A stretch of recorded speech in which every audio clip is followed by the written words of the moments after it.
Say, what the hell is your name anyway? Je m'appelle Xavier Diskeuf, j'ai 50 ans, j'ai 4 enfants, j'habite à Namur. Je mène de front plusieurs activités. Je suis journaliste Vers l'avenir, je suis humoriste et j'écris des sketchs pour une émission qui s'appelle Votez pour moi. Et puis alors je suis cinéaste et je prépare un long métrage actuellement qui s'appellera Jacques a vu et qui se tournera, j'espère, cet été.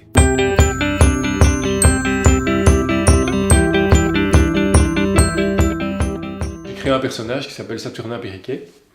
Et Saturnin Périquet est un journaliste de province extrêmement provincial, un peu pompeux, un peu ringard, qu'on imagine un peu vieille Belgique comme ça, qui a décidé d'aller, qui tout en travaillant pour un tout petit journal qui s'appelle Le Courrier de Pont-sur-Sambre, a décidé de couvrir le Tour de France, mais sans aucune préparation, sans rien connaître, sans avoir rempli les papiers, enfin les accréditations nécessaires, etc. Qui y va comme ça, un peu à l'ancienne. Et donc le fait est que j'ai eu de la chance parce qu'un soir, on était dans un restaurant et voilà avec mon collègue avec qui je couvrais le tour vers l'avenir, et on se retrouve à côté des confrères qui étaient là pour le journal Libération en France. Et moi j'ai expliqué, enfin bon voilà, on parle et on était assez bien du même avis sur le Tour de France, en général un peu sceptique. Et moi j'explique ce que je fais, et alors ils disent ouais, ça c'est génial, on voulait faire aussi à Libé. Donc j'ai eu un article dans Libération sur les aventures de Saturnin Périquet. L'apparition d'une nouvelle biographie de Léopold III. Elle serait la fille d'une championne de patinage et se prénommerait... J'écris les sketchs radio tous les jours de l'émission, j'ai fait que ça. Donc j'ai quitté Vers l'avenir 2 ans, j'ai fait que ça pendant 2 ans, et après 2 ans j'étais mort, quoi. J'étais épuisé parce que je me levais tous les jours à 5 heures, que toute la journée je cherchais des idées, que tous les jours je devais écrire 6-7 minutes de sketch qui devaient être pétaradants, enfin il fallait que ce soit drôle tous les jours, et que voilà, c'était gai à faire, mais c'était dur, quoi, vraiment dur. Mais c'est une expérience magnifique.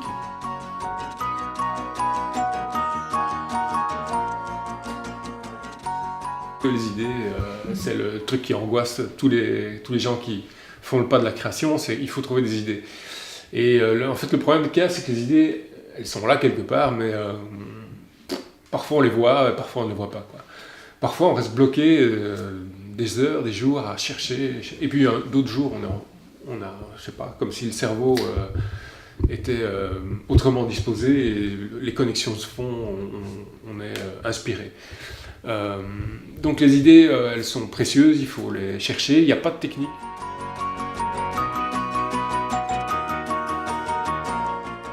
J'avais pas fait d'études, mais à un moment je me suis lancé. Après plusieurs tentatives, j'ai fait ma propre petite structure et j'ai fait mon premier court-métrage que j'ai autoproduit, qui s'appelait La chanson et qui est sorti voilà, à peu près 10 ans, qui s'appelle en 2002.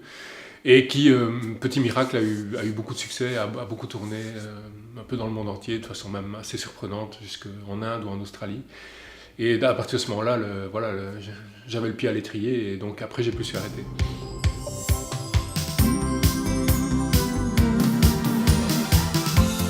Elle est ma déesse, elle est ma princesse. Vous avez une belle voix, je veux dire. Oui, très. C'est une chanson qui nous ressemble. Toi qui m'aimais. Ça va. Et à un moment donné, on pourrait faire indéfiniment des courts-métrages, mais le fait est que la façon dont le court-métrage est diffusé, etc., fait qu'à un moment donné, voilà, on a un peu fait le tour. Même si c'est très gai, même si ça apporte énormément de joie, si ça permet de beaucoup voyager, des choses comme ça, voilà, à un moment... voilà, c'était plus intéressant de continuer à faire des courts-métrages. Monsieur, il faut un smoking pour... Ah oui? Oui. Ah complètement. Pourquoi vous voulez rentrer comme ça? Oui.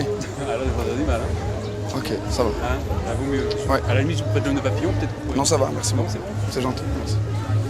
Tu vois, il faut un smoking. Moi, quand je te dis qu'il faut des smokings, il faut un smoking.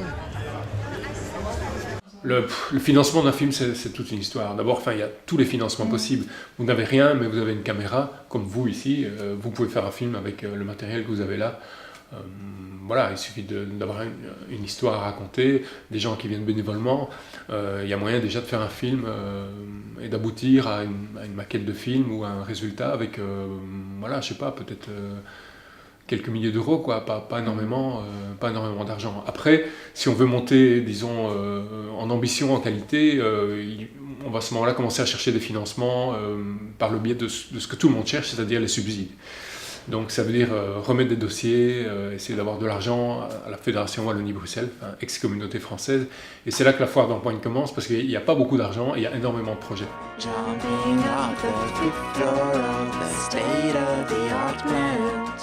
Un journaliste au départ qui a basculé du côté de la créativité aussi, et qui donc maintenant est un peu à cheval sur les deux et utilise comme cinéaste son expérience de journaliste, utilise dans le journalisme son expérience de cinéaste, et ça fait un tout. Mais s'il y a un commun dénominateur, c'est que j'ai toujours cherché à écrire des choses amusantes.